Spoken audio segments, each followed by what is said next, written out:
ازيكم عاملين ايه؟ ويلا بينا نعمل الكنافة مع بعض. طلعت الكنافة من الفريزر وفركتها كويس، نص كيلو كنافة، ونزلت عليه بكوباية سمنة وفركتهم كويس مع بعض. في صينية مدهونة بالسمنة نزلت بنص كمية الكنافة وفردتها كويس في الصينية بالشكل ده. ممكن تستعملي ايدك وتضغطي عليها جامد افضل.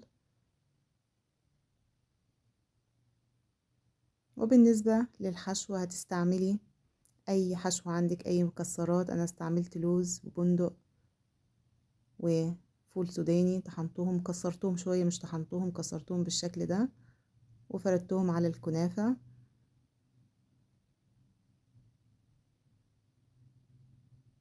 ونزلت بالطبقة التانية بباقي الكنافة وفردتها بنفس الطريقة برضو بالشكل ده. وهدخلها الفرن على درجة حرارة 180. هولع من فوق ومن تحت وهوطي على الآخر. هتاخد ربع ساعة تقريبا.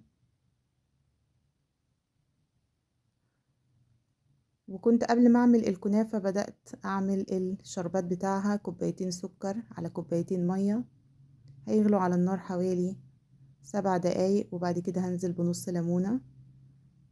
الكنافة خرجت اهي من الفرن، هسقيها الشربات بتاعها بالشكل ده. شربت الشربات كله. هنقطعها.